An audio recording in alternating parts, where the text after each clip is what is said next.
Ассаламу алейкум аке, кандайсыз? Ден соолуктарыңыз жакшыбы, иштер? Биз да куурап, өзүң Бала чака? Шүгүр жакшы. Жумуштар кандай болуп атат таксиде? Жумуш жакшы да айланам, билбейм. Мен да толук смена иштеп эле эртең менен чыгып, кайра кечинде чыгып, ар кандай эле болуп атат сменалар. Акыркы время күн ысык да, Ысыкта пландар дагы өзгөрүп кетип атат да. Ассаламу алейкум жамаат, бүгүн бизде ыңгайсыз суроолор программасында Ашка аке мына акыр аягы кармалды ыңгайсыз суроолор. Баягы ыңгайсыз суроолорунан качып жүргөн болчумун да, бүгүн кармап албадым. Ассаламу алейкум. Зарядка келип калдым дейт бул жакта. Молодая гвардия кайсыл бул жак? Күреңкеева. Зарядта отуруп эле Ашка байке группадан сүйлөшүп. Анан келе калдым ошол моменттен пайдаланып. Күтүүсүздөн болуп калды суроолор, ошондуктан көп мындай строго сүт этпейбиз. Анан Ашка байке биринчи эле суроо.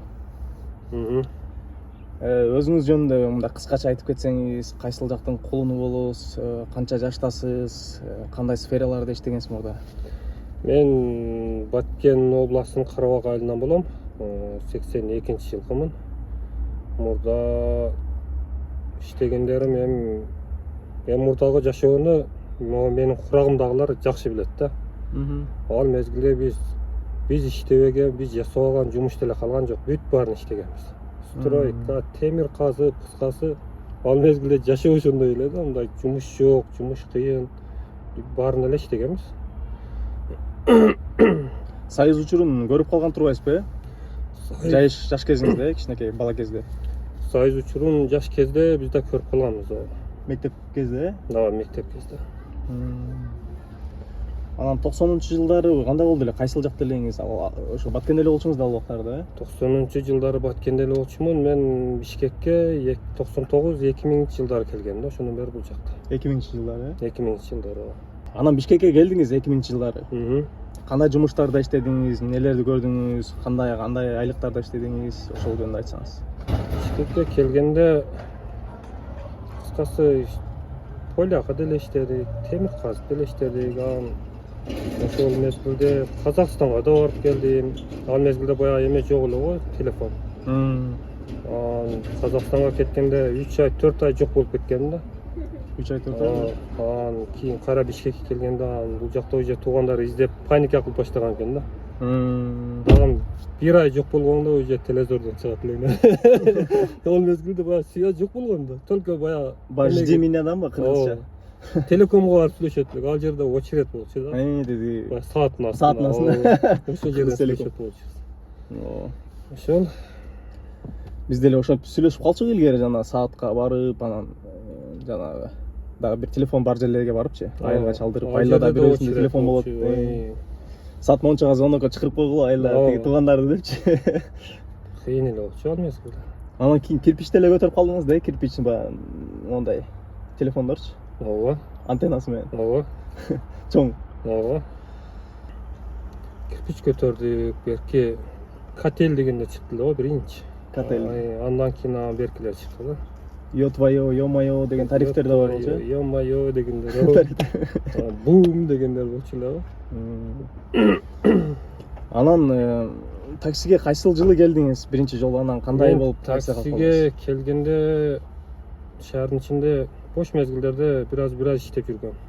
Анан Москвага барып, ошол жактан постоянный жумуш болуп калды. Канчанчы жыл бардыңыз Москвага? Москвага 18 бардымбы? 18 бардым окшойт. 18-жылы барып, биринчи эле такси эле кирдиңиз сразу? Барып эле сразу жок, барып эле сразу таксиге киргем. Тааныштар бар болчу иштеп жүргөн. Анан ошол жактан иштеп, анан кайра бул жакка келип, бул жакта да уже уланып кетти да. Канча жыл иштедиңиз? Канча убакыт иштедиңиз Москвада? Канча жыл же канча ай? Москвада 4 жыл иштедим. 4 жыл иштеп салдыңыз? Москвада. 22-жылга чейин? Ооба. Мен келгенден кийин кайра кетем деген план менен келгем да. Мен келгенден кийин ал жакта согуш башталып кетип, ызы-чуу башталган, ошол менен калып калдым. Болбосо гражданство деле жок. Сиз блок ошол убакта эле алып барат белеңиз же бияка келгенден кийин баштадыңызбы? Жок, Москвада бир аз тартчумун, бирок мындай несерьезно, ооба, мындай эле кичине тартып эле киргизип койчумун да. Когда жака келгенден кийин башталды бул.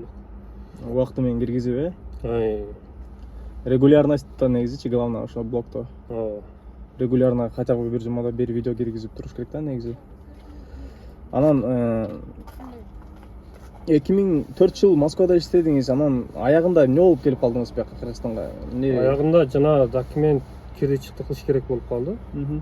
Границага чыгып кирбей эле мен Кыргызстанга келип кетейин деген ой менен. ооба, келип бир аз эс алып анан кайра кетем деп. Мен келгенден кийин согуш башталды. Документ маселелери, анан ошонун бир аздан кийин эле жанагы Крокус Ситидеги неме баягы ызычуу болуп анан ошондон кийин ооба. Ошондон кийин барбай калдым, короче. Бишкекте ошондо 2022-жылдан баштап иштейт экенсиз да, Бишкекте Яндексте. Бирок буякта ага чейин деле иштеп жүргөн. Ага чейин деле иштеп жүргөн, бир аз ага чейин эле аккаунт подработка кылып жүрсүңүз. Ошол аккаунтуңуз менен эле кийин Москвада иштедиңиз. Ошол аккаунт менен Москвада иштедим, азыр кайра келип эми бул жакта иштеп жүрөм. Жакшы. Анан таксиге киргенде эң биринчи ощущенияларыңыз кандай болду? Эмнеси жакты, эмнеси жакпады таксинин жумушун? Таксиге киргенде баягы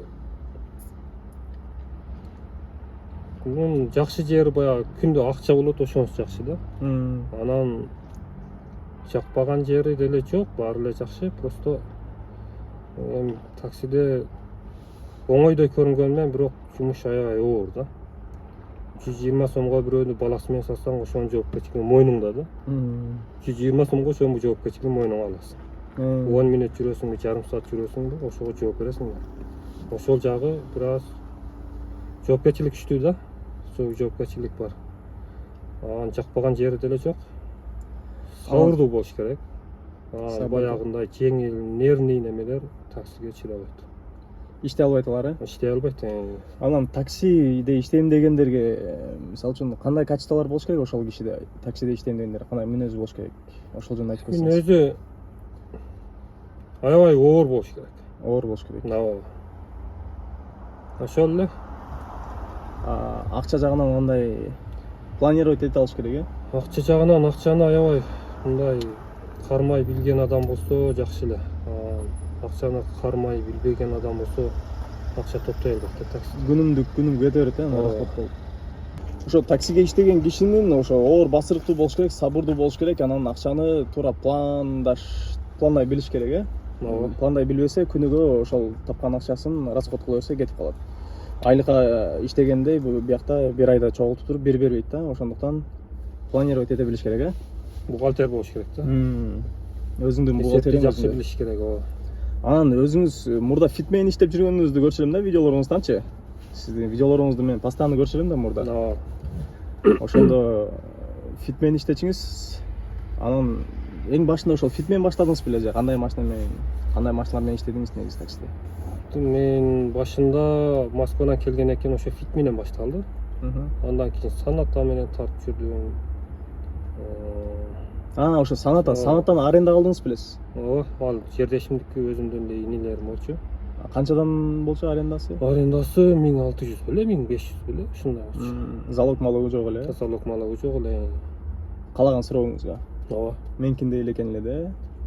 Залогу жок, тааныштардан эле. Негизи ошондой жакшы, залогу жок болсо, бирок эми тааныбаган кишилерге бериш кыйын да. Бизден деле көп адамдар сабап калат го, тааныштар жокпу, аренда берген деп. Бирок андайларга биз эч кандай кеңеш бере албайбыз, чынын айтканда.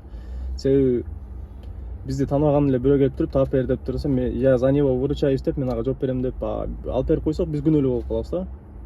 Ошондуктан эгерде өзүңөрдүн таанышыңар болсо, өзүңөрдү эле таанышыңардан алганыңар жакшы. Эгерде тааныш жок болсо, башка бирөөнүн тааныш через аркылуу алган бул туура эмес да. Алафодон деле карасаңар, башка жактан деле толтура жүргөндө издесеңер чыгат. Залогу барлар бар. Залогу көптөр бар, залогу аздар бар, ар кандай. Условияларда ар кандай түрлөрү көп да, өзүңөр чалып, сүйлөшүп, такташып, договор кылып, жолугуп, сүйлөшүпчү. Лично ошентип кылган жакшы да. Анан договор түзгөндө мына как положено мына кагазга жазып, нелерги кандай условия бар, ошолордун баарын кагазга жазып, кол коюп ошондой болуш керек да. Кийин аренда берген кишиң башка нерсени сүйлөп аренданы кайтарбай коюп, анан сен деле бирдемке болуп качып андай болбош үчүнчү. Стороналардын өзүнүн ответственностьтары жазылыш керек, как положено, Арендага бергендерге да бир чет түшүнсөң болот да. Анан ошондон жанагы бир нерсе болуп калбасын деген. Бамперин чийип же бир крылосун чийип, бир нерсесин кышыйтып кетсе, например, сенде акча жок болуп калса, ошол залоговый суммаңдан ошо жасатат, ошондой сөз да ал. ооба, жаңы штраф келип калышы мүмкүн. Анан штраф келип калышы мүмкүн. Мисалы үчүн силер айдап машинаны сдавать этип кетесиңер, аларга сдавать этип кеткенден кийин 2-3 күндөн кийин силердин артыңардан толтура штраф келиши мүмкүн. Ошондуктан алар ошондой страховка кылат да ошол акчаны. То есть сен айдап кеткенден кийин 2-3 жума өтөт, бир 2 жума деп коелу, ладно. 2 жумадан кийин штраф келбесе, бара таза болсо, жакшы болсо кайтарып бериш керек. Ошону договорго жаздырып алыш керек. А договорго жаздырып албасаң эч нерсени кийин берем, эртең давай брат, тияк бияк деп туруп эле жок болуп кетет, туурабы? Эми калай айтып айткандай мошенник ошондойлор да бар. недобросовестность болсо ошентип эле коет сен. Анан сен милицияга берем десең, милицияга бере албайсың, соттошом десең, сотто албайсың. Кана документ дейт да. Договоруң кана дейт. Ооба.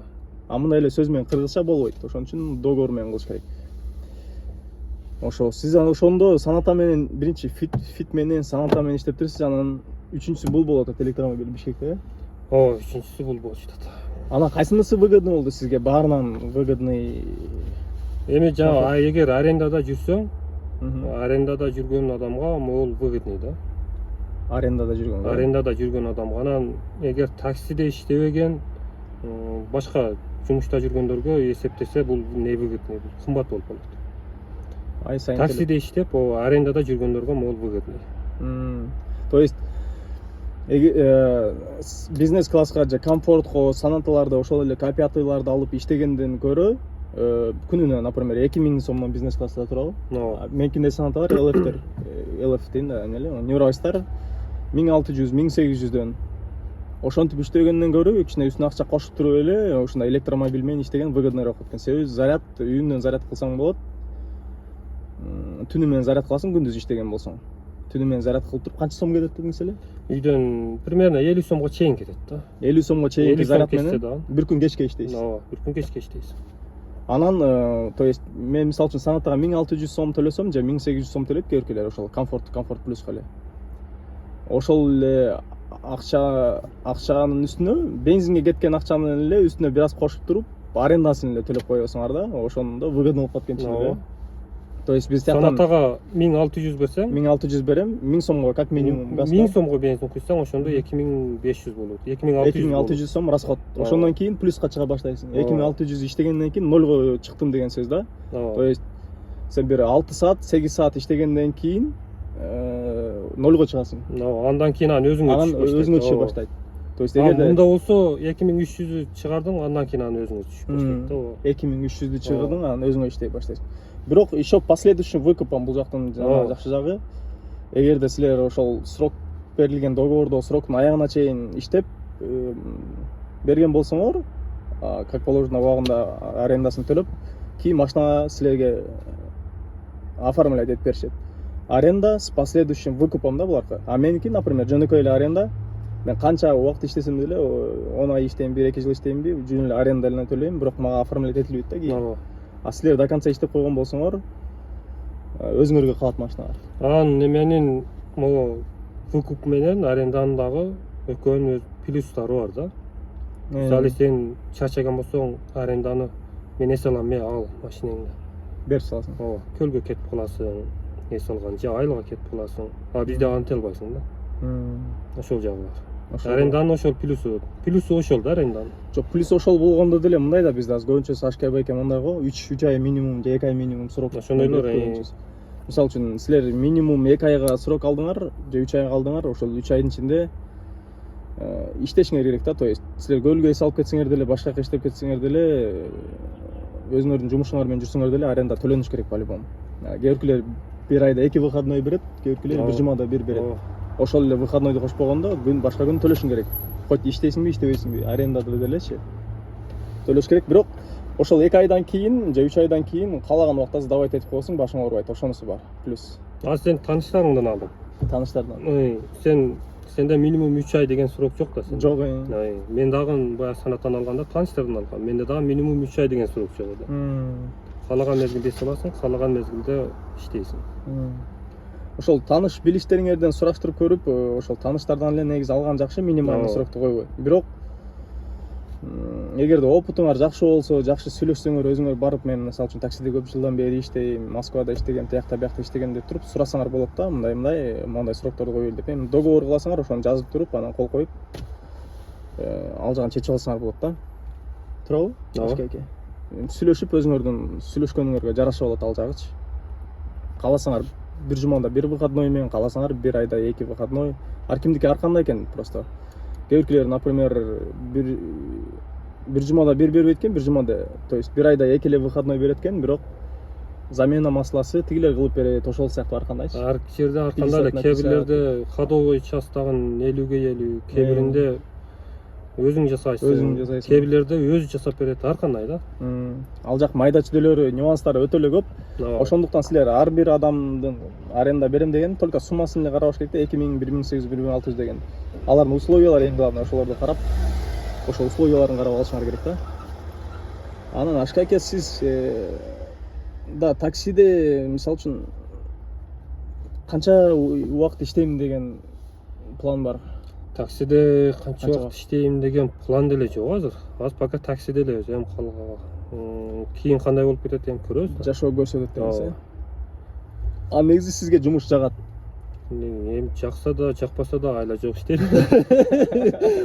Кимге эле иштеген жакчу эле деп коюңуз, Жаткан жагат да бар. Жаткан жагат го бар. Айла жок иштеш керек. Иштеш керек туура. Бирок мындай суроо сизге эртең мененки саат эми обычный жумуштан күндүз иштегенчи, эртеңден кечке иштейсиң, 50 000 зарплата жумуш десе, то есть мындай эле элестетип көрүңүз өзүңүз, мындай таксиде иштеп жүрөсүз, только таксиде элечи сиз. Анан сизге бирөө предлагать этсе 50 000дик жумуш бар, эртең мененки саат 9-дан баштап кечки 9-га чейин 10 саат же 12 саат примерно, ошо күндүз кечке чейин жумуш иштейсиң. Эмне жумуш? Любой киши кыла ала турган, өтө кыйын эмес мындай. Өтө деле кыйын эмес, мындай орточо жумуш. Ошо 50 000ге иштейсиңби дегенде таксини таштап кетмексизби, например, сиз жөн эле водитель болсоңуз обычный? Жок, азыр 50 000ге таксини таштап кете албайсың го. 50 000ге? 60-80 болсо таштап кетишим мүмкүн. Анда да баягы жумушка карап Ойлонуп көрүп. Ойлонуп көрүп, жакса. 40 000, 50 000 дегенде жок демексиз. Жок. Анан көрө свободный график менен эле таксиде. Каалаганда чыгасың, каалаганда эс аласың. Анан сиз парк ачайын деген ой качан келди сизге? Мен парк ачайын деген ой көптөн бери эле жүргөн. Бирок коркунуч болгон да. Кандай болот экен? Кандай эмелери бар? Минус плюстары. Аны деле түшүнүш керек да, баягы немесинчи, системасын. Мен ошол жактарын түшүнбөй көпкө жүрдүм да, ойлонуп. Көптөн бери эле жүргөм, ойлонуп. Анан расходтору жагына келсек, парк ачкандынчы канча расходтор кетти ачканда? Кандай жерине расход кетти? Ошол жагы сиздики именно азыр. Расход 150-200 миң менен ачсаң болот. 150-200 миң сом. Анан канча акча көп салсаң ошончо жакшы да. Жана азыр бонус берип жатпайбы? Мисалы сенде бир 20 водитель иштесе, 20 водительге 5 миңден эле бонус түшкөндө эсептеп коёр. Ошол акчалар бүт өзүң жаныңдан кете турган акчалар да ошолор. 200 миң. Ооба. Анан ошол бонустарды эле парктын балансында болуп туруш керек экен. Ал на самом деле ал бонустар таксопарктын шотуна кийин түшөт дейт. Короче, мындай да, Яндексте таксопарк жөн эле мындай ортомчу да. Мисалы, эгер самозанятый болуп иштесең, бүгүнкү иштегениң эртең түшөт да. Анан ортодо кээ бир майрамдар болуп калат. Жумалап акча түшпөй калышы мүмкүн. Суббота, воскресенье болуп, андан кийин майрам болсо, бир жума чоюлуп кетиши мүмкүн да, Яндекстен акча түшпөй майрам күндө. Бирок сиз салып беришиңиз. Ошол мезгилде таксопарк салып берип турат да ошону. Мисалы, мен бүгүн 5 миң иштеген болсом, Яндексте эгер самозанятый иштесем, ошол акча мага эртең түшөт. Обработка болуп өткөндөн кийин эртең түшөт да. Бирок водительдер любой время чыгарып берсе, мен бүгүн 5 миң иштедим дагы, бүгүн чечип алсам, кааласам бүгүн чечип алам, кааласам эртең чечип алам. Таксопарктын акчасын чечип алам да мен. Кийин Яндекстен эртең түшөт ага. Яндекстен эртең түшсө, анан ошол акчаны анан сиз кийин алат турбайсызбы? Биринчи өзүңүздүн акчаңызды рисковать этип берип туруп, Риск бар. Биздики неме болуп турат да, баягы касса да. Ортодо жөн эле касса болуп турат биздики. Түшүнүктүү.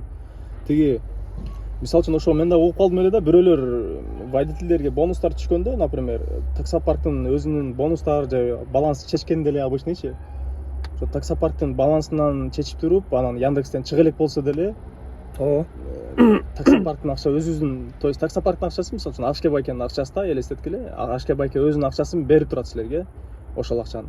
А бирок силер иштеген акчаңар тияктан отображаться этилген менен бирок шотко келе элек бул жакачы. Ашке байке өзүнүн чөнтөгүнөн алып силерге берип атат. А сен акчаңды эртең Яндекс салып берген болсо ошону алып коем депчи. Өзү салып берет экен да өзүнүн чөнтөгүнөн. Бул жерде ушундай риск бар. парктын акчасынан сен 5000 иштеген болсоң, бүгүн сен 5000 алдың, а эртең же воскресеньеге түшүп келип калган болсо Яндекстен түшпөйт да ал. Анан Баягы иш күндөр түшөт, ошол мезгилде кайра толуктап коебуз да. Анан плюс рисктер деле бар экен, жана рисктер жөнүндө айтып кетсең, сизде болду билбейм, менин бир тааныш балада таксопарк бар да, ошол деле айтып калган. Отчетторду, печаттарды багылып, убагында жөнөтүп турбасаң, ошол айдагы акчалар түшпөй калат экен го. Менде андай болгон жок, себеби мен жаңы эле ачтым да. Бизде пока андай неме боло элек. Анан жана бухгалтерский отчетторду да угуп калам. Бухгалтерский отчетторду убагында жөнөтпөсөң, ошол убагында жөнөтүш керек. Кийин штраф деле болот, эгер убагында жөнөтпөсөң. Печаттарын туура коюш керек деп, бар майда чүйдө. Анан бухгалтерский счетту да мындай туура чыгарыш керек экен да. Ката болуп калса деле эсептелбей калат. Ката болсо эсептелбей калат экен. Акча түшпөй калат. Акча түшпөй калабы? Сиз ошондой мындай болот. Ошондой болот экен да, мага ошентип айтты эле баягыда.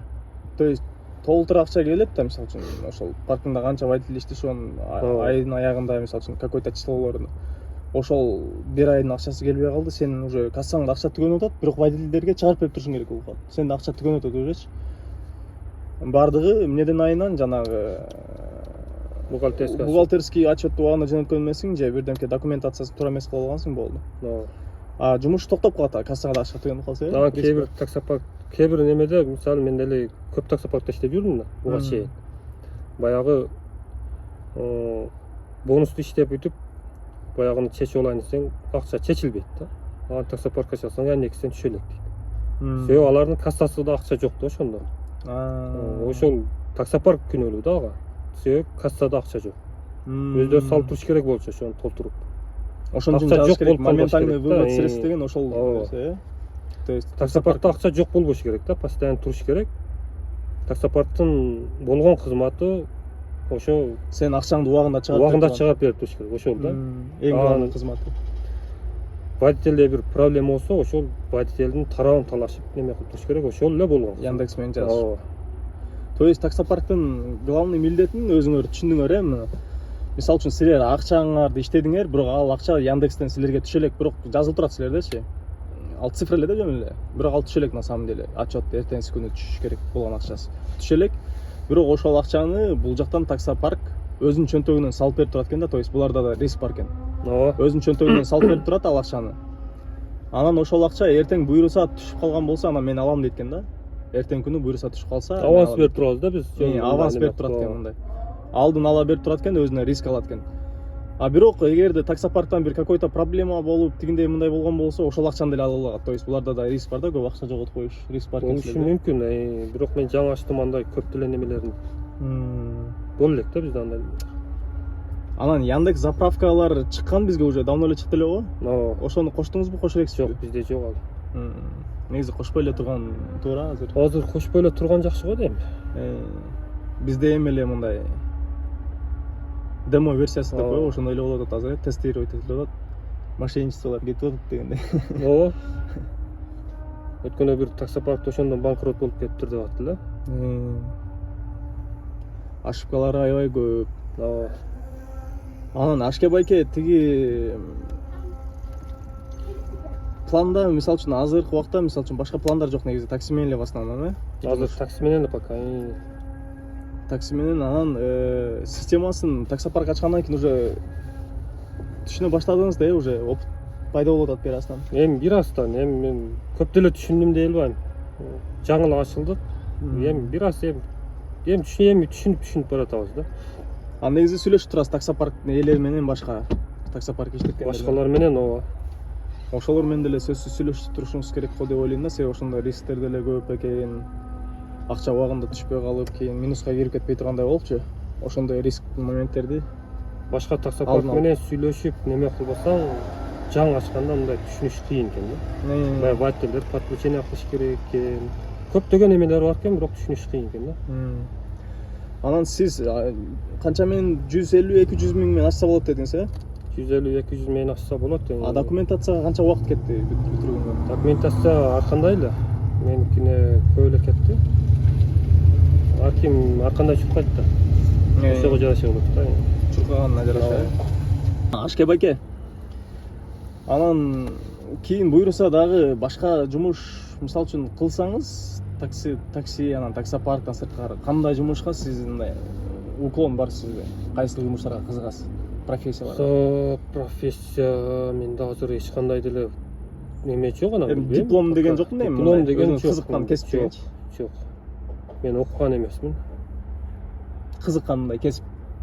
Кызыккан Дагы кесип. башка? Билбейм, айта албайм. Башка мындай жактырып кыла турган башка жумушуңуз жокпу? Жактырып кыла турган башка жумуш, Для души кыла турган? для души көп эле нерсе кызыгам бир. Ооба. Например, видео мисалы үчүн тартканда эле, монтаж кылганда эле ал деле бир өзүнчө для души работада турабы? Бул негизи мындай видеого тартып, монтаждап неме кылганга мен негизи көп эле нерсеге кызыгам, бирок ушул немени мен 15-16 жылдары кылайын деген ой болгон да, менде план болгон. Ал мезгилде баягы Nokia телефондор бар эле, алар тартпайт да жакшы. Анан 20 канча миңге ошол мезгилде 11 нерсе миңге бир камера алган, баягындай узун эле, могу ачылып жабылган мындай эмеси болуп кой, экраны болуп. Экраны. Ооба. Ошондой алгам, ошону мен тартайын деп. Аны алып үйгө коюп, пландап жүргөм да. Нелер YouTubeга тартайын дедиңиз? YouTubeга тартайын деген ошол мезгилде эме болчу. Сиз ал убакта баштасаңыз уже болуп кетмек экенсиз бул убакка чейин. Болуп кетмекмин, ал мезгилде баягы Яндекстен төлөйт эле го. Азыр төлөбөйт. Ошондой пландар менен ошентип жүргөм, анан кийин баягы үйгө ууру түшүп, баягы камераны да алып кетип калган да. Уурдап кетти. Ошондон кийин анан бүт баары калган да. Жана YouTubeга неме тартам дегендер. Анан Москвага барып келгенден кийин башталды. Кайра башталды. Ооба. Ошо видео тартып жүрүштө эле сизде деле көп жылдан бери мындай ойлонуп жүргөн нерсе экен да? Планда бар болчу. Планда бар экен. Ошо негизи любой эле нерсе план менен келет го. Акырдан шашпай, көп адамдар көп жылда келет дегенде. Ошондой. А так көп эле кишилер мисалы үчүн туруп эле мындай видеону включать этип туруп эле сразу бар жок болуп кетпейт турабы, Ашка аке? Ооба. Аны көп жыл пландайбыз, көп нерсени үйрөнөбүз. Тонкостьтер көп любой нерсеничи турабы. Негизи мындай сразу эле тартып кетиш кыйын да. Мен дагы Москвада жүргөндө бир аз тартчумун, себеби ошол мезгилде өзүмдү көндүрүп аткам да. Ооба. Мисалы үчүн сиз деле башында чыгып мындай биринчи жолу камераны коюп сүйлөгөндө сүрдөгөнсүз да туурабы? Сүрдөп сүйлөй албай, окшошпой. Ооба, жана кино тарткандар биринчи дубль, экинчи дубль дейт го.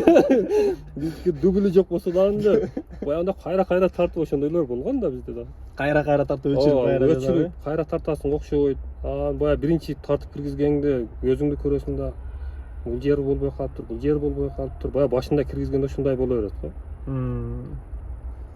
Мен деле ошо мисалы үчүн YouTubeга былтырдан бери тарта баштадым. 1,5 жыл, 2 жылга жакындап калды окшойт меникичи.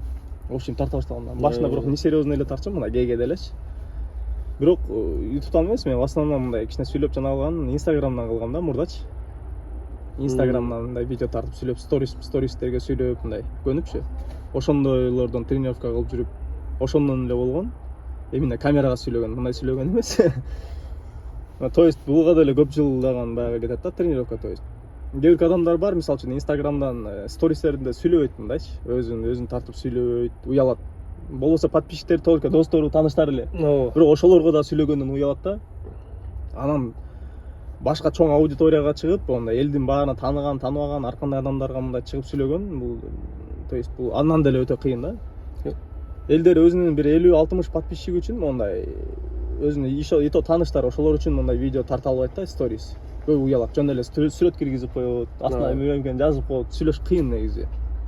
Буга деле мындай кандай десем, талант керекпи, Ашка аке? Буга талант керекпи билбейм, духта керек, Неме да? Азыр мен өзүм тартсам, мындай эркин тартам да. Азыр сен тартпасаң, мен алакандарын уже тердей баштады да. Бирөө тартканда ушундай да, негизичи. Сирдейсиз деп. Суроолор ыңгайсыз суроолор, анан Ашка байке ыңгайсыз суроолор демекчи. Анан вот Сиз кийин будущее мына карылыкты карыгандан кийин каяктан өткөрөйүн деген, Бишкекте эле калайын деген оюңуз барбы же кичи мекенге кетейин деп? Негизи Шашпай мага дыйканчылык кылып, бактардын арасында жатып, бактардын арасында жатып, Өрүп баягы айылда, жайлоодо ушундай тынч жерлерди каалап калган. Негизи көп жылдан бери эле могу шаардын ызы чуусу чакпай келет негизи. уже эле башталып Уже эле башталды. Уже нервтер эме болуп баштаган. чачтар да агара баштады кичинекей. Агара баштаган жок, уже агарып бүткөн. Бүткөнбү? Ооба. Агара баштаптыр, уже агарып кетиптир уже чач. Билбейм, о. Чарчайт негизи кичине шаар. Ала чажактарга же айылга барганда кээде Эс алып каласыз. жагат да ушул жак. Мындай өзүнө тартат. Могу шаарга келсең нервтенип, ызы чуу, эс алгандай деле болбойсуң. Элдер косо карайт мындай, Ушундай эле болуп жатат. Анан уже биздин неме возраст келип калган окшойт. Болушу мүмкүн ашка бирок негизи каарыганда негизи ошол кийин ошо тынч эле жерге барып ушундай жашаган жакшы негизи, возможность болсо ушундай. Ооба. Мүмкүнчүлүк болсо, тынч айылда эле, природа, Ошондой жакшы го өзү негизи. ошончо жашаган. Негизи шаардан мен деле тажадым. Негизи возможность болсо мен деле шаарда ызы чууда жүрбөй эле мындай. Кичине доход болсо, тиричиликке жеткенчи. Ошо айылда эле, бир природада эле жашамакмын. Шаар, бирок айылда жашагандар наоборот шаарга кетебиз деп кызыгышат, Шаар жактат го. Келип кичине жашап көргөнгө чейин. Жок, жашоодо ошондой болбосо баягы кызыксыз болуп калат экен да. Жашоо ошондой экен да.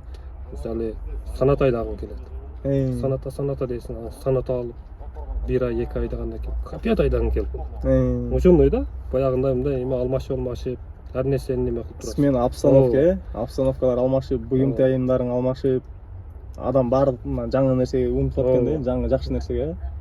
Ошондой болуп турат да, ошон үчүн күнүгө эле бирдей эле жашоо кайталана берсе, жашоо кызыгы кетип калса керек ашка. кызыгы кетип калат. Анан сиздин өзүңүздүн жашооңузда мындай, мисалы үчүн сиз биздин улуу байкебиз катары кандай кеңештерди айтат элеңиз? Мисалы үчүн сиз жашоодо байкап калгандай кеңештериңиз, чисто менен иниңиз катары мага кандай кеңештерди айтат элеңиз? Мындай мага деле, башкаларга деле, мисалы үчүн сиз биздин уже старший поколенияларга кирип каласыз да, мисалы үчүн видео тарткандардын арасынан деле, таксоблогерлердин арасынан эле сиз чоңдордун катарына киресиз да? Эң базы возраст боюнча. Ошо бизге жаштарга кандай кеңеш берет элеңиз? Например, жашоодо негизи таксиде деле эмес, эми жумушта деле. Жумушта деле, башка сфераларда делечи жашоонун. Азыр эми Өзүңүздүн башыңыздан өткөргөн опытка таянып. Азыр бир нерсе дешти эле кыйын азыр. Азыр эми жашоо жеңил болуп калбады. Азыр эми үйдө жатып алып акча таба турган заман болуп калды. Бир нерсе дешти кыйын азыр. Үйдө жатып алып эле Америкада жүрөттөр, үйдө жатып алып Дубайда жүрөттөр. Азыр бир нерсе десең эле акыл үйрөтпө, андай мындай дегендер да толтура. Анан заработок жагынан эле эмес, негизи мындай адамдардын баягы мамилелери бар, мисалы үчүн ким менен кандай сүйлөшүш керек, кандай мамиле кылыш керек, бирөөгө ишенесизби, ишенбейсизби, ошол сыяктуу нерселерденчи, мындай психология жагынан кандай кеңеш берет элеңиз? Азыр бирөөгө ишениш деле кыйын, чынын айтканда. Өткөндө бирөө лалофонун жөн эле лалофонун эле 15 000 алдырып койдум. Мошенниктерден, Мошенниктерге бир машине турган дейт, арендага. Буасы арзан дейт. Короче, саната окшойт. 1300 сомдо. Бул чалат экен. Чалса ушул жерге кел. Арендага келип көр, жакса ал дейт экен. Залог ушунча дейт экен. Макул, азыр барам десе, азыр бирөөлөр да келешиткан. Эгер алам десең, алдын ала залогду которуп кой дейт экен. Бул алдын ала ага ишенет экен да, алдын ала которуп коюп жанагы жерге барса жок экен эч ким. Чалса недоступен жанагы номер. Азыр ушундайлар толтуруп атпайбы? Ошо негизи таксиде жүргөндө эле байкап каласызбы? Кээде мисалы үчүн кидала болгонсузда сиз деле туурабы? Поездканы төлөбөй кетип калган болуп. Андайлар боло элек. Сизде боло элекпи? Жок. Менде болгондо анча-мынча. Вроде жакшынакай эле адамдар, мисалы үчүн кээде кээ биркилер болот, полный төлөй элек болот. Кээ биркилер частично жарымын төлөп коём, анан үйгө киргенде которуп коём дейт. Мындай порядочный жакшынакай эле адам деп ойлойсуз да. Көрүнөт да, интеллигентный, мындай жакшынакай адамдай көрүнөт. сонун сүйлөйт. Анан ишенич вызывать эте тургандай да, мындай көрсөңчү, сүйлөгөнүндө эле, мындай жүрүш турушунда элечи. Анан кирип кетет, киргенден кийин жок болуп кетет. Андайлар да болот, бирок Кийин жазасың, чаласың, ага да эле жооп бербейт, короче, игнор болуп кетет. Ошон үчүн адамды мындай сырткы көрүнүшүнөн бир айтып кыйын экен негизи, мындай, бир байкап. кыйын, бирок менде андайлар боло элек, бирок ошондой болбогонго алдын ала өзүң даяр болушуң керек да. Кандай ситуацияда эмне Ооба. кылыш керек, э? Ооба. Анан мен Москвада иштеп жүргөндө баягы иштебеген эле регистратор бар го, мындай камера кошулган, төрт чарчылары болот го, төрт. Ошону иштебеген эле могу жерге чаптап коет эле. Мен ич салондо тарттым. Салондо карап иштебейт болбосо, ал эч жерге сайылган да эмес, проводу да жок, ичинде только өзү эле турат да. Мындай сүр болуш үчүн бир аз, э? Ооба, жана сен айткандай кээ бирler төлөө түшүп кетиши мүмкүн. Кой, что-то камера турат Бөтөн элде, бөтөн жердесиң, ооба. Камераны бул жакка каратып коюп койчу. Москвада да андай болуп эмес, анан бул жакка келгенде да кандай болуп эмес. Азыр мен сага бирөөнү көрсөтөм. 3 күн 4 күн мурда бирөөнү бир жерге алып барган экен. Мен өзүмдүн деле эсимде жок. Анан мага WhatsAppка жазыптыр, 2 күн 3 күн окуп аптырмын аны. Ачсам, ушундай жерге алып бардың эле, мен картам, короче, Яндекске привязан болгон болчу. Картанан алып аптыр акча. Ушул номеримде эң банк барбы, салып коеюн деп жазыптыр WhatsApp. 2 күн 3 күндөн кийин окуп атам мен. Анан окуп, жок, бул номерде эң банк жок, о деньги бар десем, азыр салып коеюн деп 400 сом салып коюп. Ал поездка канча сом болгон баасы, суммасы аны деле билбейм, мен эстен чыгып калган да. Бирок ошондой порядочный адамдар да. Ошондойлор да бар. Бирок анан жанагындай алдап кеткендерге алдын ала өзүбүз даяр болушубуз керек да. Могу жерге кирип чыган нерсе, бир нерсени коюп кой, сумкаңды коюп кой, же телефонду коюп кой, кирип чыга бер.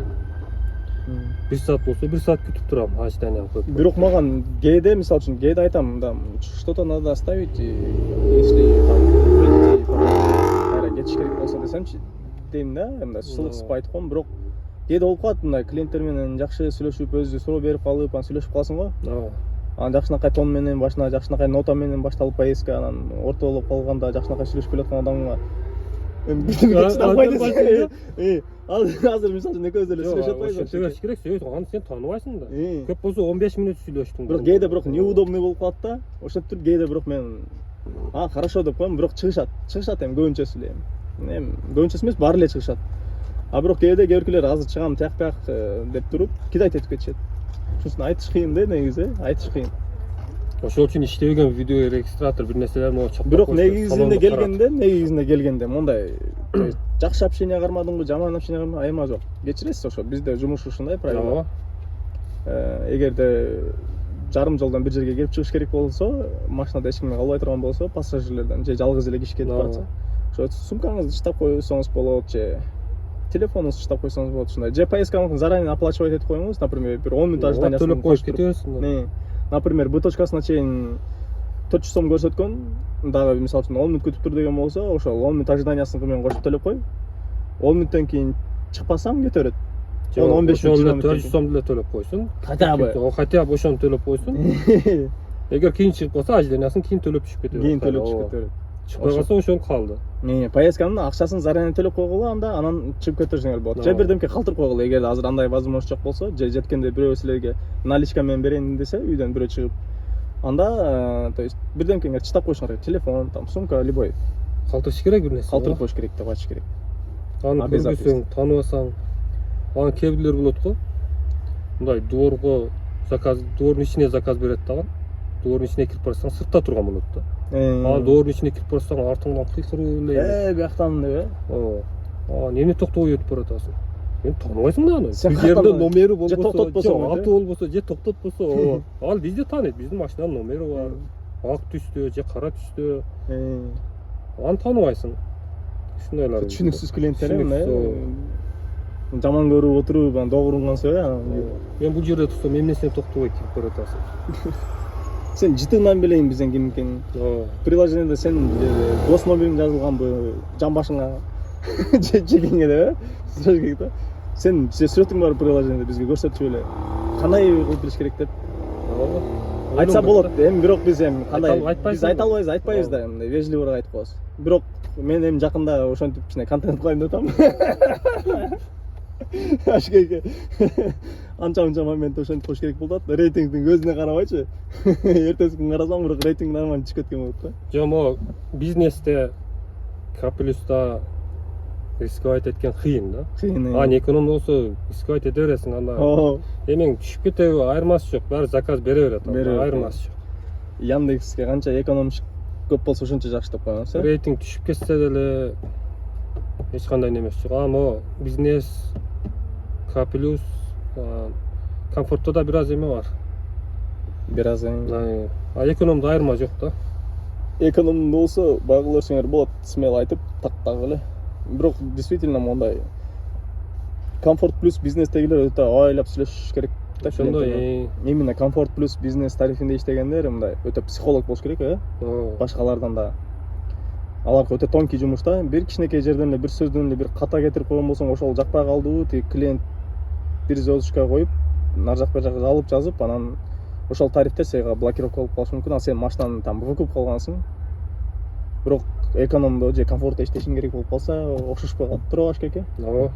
Ошон үчүн комфорт плюс бизнес тарифиндегилер өтө мындай абайлап клиенттер менен өтө мындай кылдап башыңа чапса да унчукпай кете беришиң керек да. Пактадан пактадан коюш керек акыры. Негизи кыйын бизнес комфорт плюс. Өткөндө мен ушул жерден тарткам да, баягы акыркы видеодогу баягы фотоконтролдучу. Эшигин ачып коюп тартканчы. Бирөө жазыптыр. Жакында Түрсөчан фотоконтрол этесиң. Яндекс ошого да алып барат деп. Монда селфи фотоконтролдон айталы. Үстүңүздөн. Бирок ошондой эле болуп баратат неге? Барган сайын, э? Чогуу эле нерселерди кошуп. Кийин может линияга чыгаруудан алдынан бир сери анализ тапшырып мүмкүн. Багында үйлөп гаилер текшерет, алкотесттерге үйлөп анан чыгатырган деле болуп калышы мүмкүн. Негизи азыр деле кылып коймок. Водительдер аябай көп болуп кетсе, азыр деле ошондой строгий требованиялар кылып коймок. Сортировать этип туруп, ошолордун арасынан канчалаган миңдеген адамдардын арасынан анча-мынчасы эле алыш керек болсо, например, туурабы? Бирок баары водитель жетишпейт. Ошондой фильтрлерди коймок да. Азыр бизде деле, например, мурда эч кимди куубайт болчу Яндекс, туурабы? Блокировка деле көп чыгып болчу. Азыр барган сайын өзү жаңы келип аткан болчу да. Бир аз өзү да мындай формага келип көчүктөрүнө нормальный отургузуп. Азыр водительдер деле көп. Ошондуктан Яндекске не жалко, там 2-3 водительди бир причина, бир пассажир бир жалоба жазып койсо деле култап коёрот, там жакшы карабай элечи, разобраться этпей эле култап коёрот. Себеби водитель көп. Яндекстин канча заказ болсо ошолор аткарыла берет по-любомучу. Яндекске азыр водительге караганда пассажирлер көбүрөөк неме да. Пассажирлер көбүрөөк эме кылат. Баалайт. Ошолорго пакта калыңыраак коёт мындай этибин. Водительдерге көп деле неме кылбайт Яндекс. Эгерде бирок рынок деп коет го бун, эгерде биз водительдер аябай көбөйүп кеткен болсо ошондой болор. А эгерде водительдер действительно азайып башка жакка секире баштаган болсо, уже, например, Яндекске достойный конкуренттер чыгат. А Яндекс наоборот бизге пакта кое баштайт да анда, э? Яндекске конкурент чыгышы кыйын го, бирок чыкса жакшы болмок, чыкпайт атпайбы. Бирок Москвада чыгып тур азыр, э? Москвада кайсы? X-Car деген чыгып тур го. Мен да угуп калдым X-Car деп. Бирок көрө элек мындай подробно X-Car жөнүндө видео бир көрүп көрүш керек экен, YouTube'дан карап, э? Бирок бул Яндекс канчасын башын жейт, э? Get деген бар, City Mobile, Uber, толтура эле баарын башын жеп бүттү го. Ол билбейм, бул канча чыдайт. Москвада жүргөндө Яндексте эле иштедиңиз же башкаларда да иштеп көрдүңүз? Москвада жүргөндө Get'те да иштеп жүрдүм, InDriver'де иштеп жүрдүм, City Mobile, Яндекс. Максим деген таксини көрдүңүз? Максим деген иштебедик биз. Уккансыз бирок, э? Максим дегендер Москвада эмес, региондордо окшойт ал. Көбүнчө региондордун. Москвада жок болчу да ал. Бирок мен жанагы ошондо иштеп жүргөндө Максимди жакканда мага. Ал жакта райондордун өзүңүз тандап койсоңуз болот экен. Мол райондордо иштенет. Ошол райондордун ичинде эле берет заказды. Плюс мурда жоргодогудай кылып списоктон тандап алсаңыз болот экен заказдарды. Плюс Яндекстегидей кылып автораздача күйгүзүп койсоңуз болот экен. Плюс автораздача бергенде мол райондорго берсин деп туруп тандап коет экенсиз. Өтө приложение функциялар көп экен да, сонун экен. эгерде алардын акчалары көбүрөөк, маркетинг күчтүүрөөк болгондо, негизи ошол Максимдин приложениясы эң идеальный приложение деп ойлойм да. Автораздача дагы бар, списоктон дагы тандап аласың, еще райондору, предварительный заказ эртең мененкилерге барып ошолор заранее алып койсоңуз болот эле эсептесеңиз. Ситимобилде дагы ошондой бар болчу. Кошуналарыңыз жумушка баратканда Ооба. эртең менен чыгып барат, алып кетесе. Анан таксопаркка кандай пландар бар кийин в будущем сизде? Будущем эми чоңойтуш керек. Жакшы пландар бар. Азыр бул жерден айтпай эле турайын, анан Планды негизи айтпай эле турган. айтпай эле сыр болуп эле турсун. Ооба. Негизи пландарды негизи чынында айткан жакшы эмес. Туура айтасыз.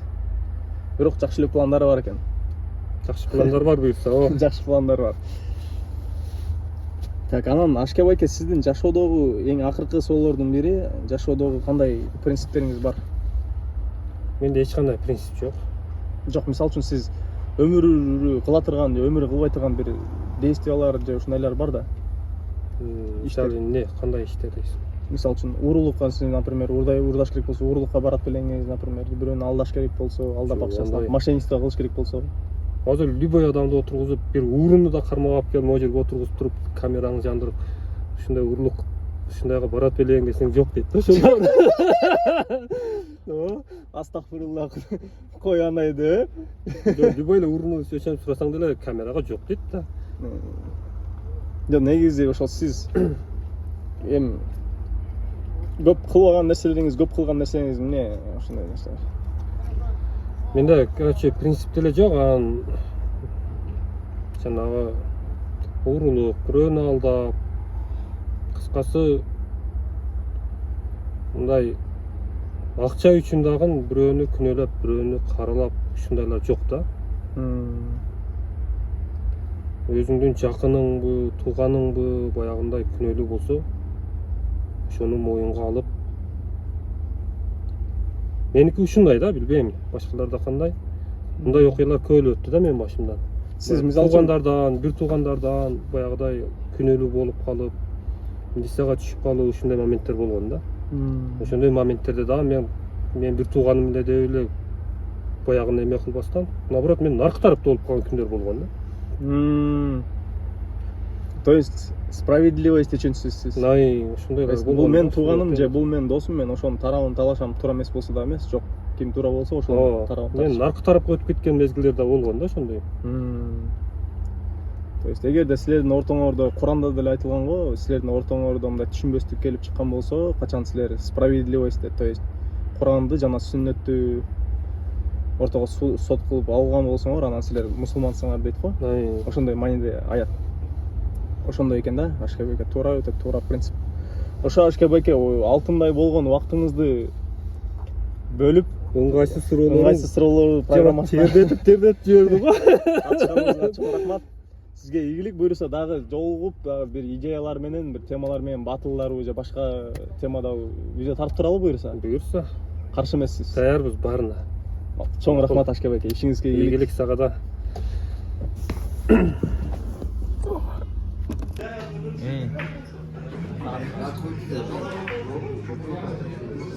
Сейчас молчь. Хорош.